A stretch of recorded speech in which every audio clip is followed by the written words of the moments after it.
Ponder this. In a game based purely on skill, what motivation would a very low-skilled player that is losing have to continue playing against a high-skilled player? Like this scenario here. Let's say mom is a chess tournament champion winner person, and then we got son here who's just kind of learning and low-skilled. Let's say mom, no mercy, she's just destroying her son, hardcore, and son, is crying and disappointed. Oh, I don't want to keep playing, mom. Like what motivation does he honestly have to keep playing? Why would he keep playing? Why should he keep playing if there's absolutely no chance for him to continue winning? And then we kind of have the other scenario here. In a game based purely on luck, what motivation would a high-skilled player have to play at all? So if you're a 13, 14-year-old 8th grader and you're super smart, you know everything in the world, why would you want to play Candyland? You're super awesome and you're winning all the time at Fortnite, PUBG, Apex, whatever. And it's like, Candyland, like, that's just random. Why would I don't make any choices. I'm not getting to use my skill. And also the game of war, I don't understand why people like to play the game of war, or at least how I understand you play it. You shuffle the cards, you split them, and then you just pull a card off the top, and you flip. Whoever has the higher number wins that round. Like, what's the big deal? Like, you're not making any choices. So that doesn't really float my boat. So this would be an example of if you're a higher skilled player, like this is just based purely on luck, the luck of the draw. So what's really the point? Whatever. Not for me. So I have another question for you to think about. Why are poker, football, and Mario Kart so popular? I would personally argue that these are well-designed games. They're very popular in our culture.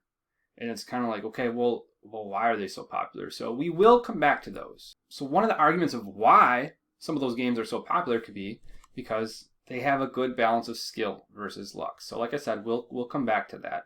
But let's take a look at this chart here. And then this is something that you're going to need to think about when you are designing your own games, whether it's a video game, tabletop game, or a sport. You are going to have to consider, how are you going to balance skill versus luck as a game designer? Because if a game, like we talked about way up here, if a game is just based purely on skill, that's going to turn some people off and some people are not going to connect with it and enjoy it. If it's a game based purely on luck, the same thing, you're going to lose a lot of interest. But if you balance that skill and that luck, hint, hint, then maybe your game could be enjoyed more than with a variety of people. So if we look at this chart here, skill is increased as we go this way. So from left to right, skill is increased in these games. And then if we go from down low to higher, luck is increased. So let's start in this upper left corner. So games like Candyland, Chutes and Ladders, very similar. You just roll a dice, flip a card, pull, whatever. And it's what you get. You're not making choices. Stuff happens to you. It's kind of like the lottery too, where you pull these numbers, and roulette just rolls and lands on a number. There's not skill in this. It's just the luck of what happens there. And now we look at here. Here are games that don't really have luck. There's not necessarily actual randomness involved. And you think of rock, paper, scissors, and tic-tac-toe. There is skill involved in there. You have to make choices. There's some minor strategy, not a whole bunch of strategy. In tic-tac-toe, you don't have tons of choices you can make. You just choose where it goes, and that's about it. Rock, paper, scissors, you have 3 different choices to make. And yes, you could argue there's some strategy, but in terms of the skill level of rock, paper, scissors is very low compared to chess. But if you notice here, there's not really luck. You're not rolling a dice to figure out, okay, the dice is going to help me determine, am I going to do rock, paper, or scissors, or whatever. It doesn't work. So now let's look at this side. If we look at this lower right corner, these are games that are very high skill based.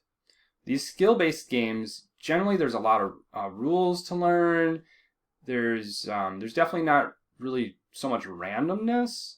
Like for example, chess, there's not really randomness in chess. You're playing against an opponent and there's not really luck.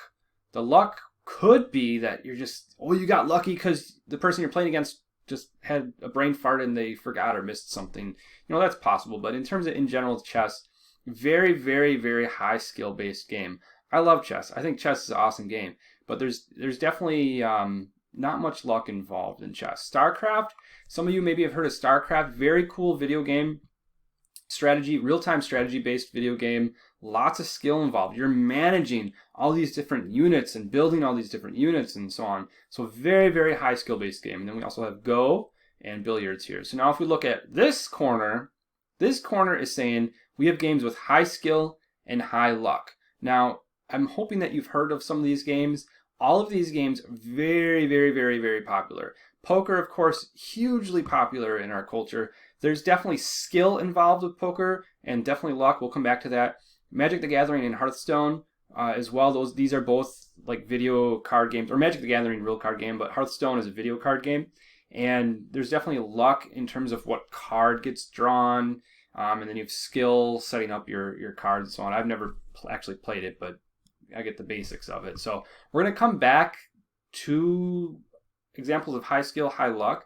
But what I want you to think about, again, as a designer, is we're trying to balance this. We don't want to be in this corner. That's not acceptable for us. We don't want to be in this corner. That's not acceptable for us.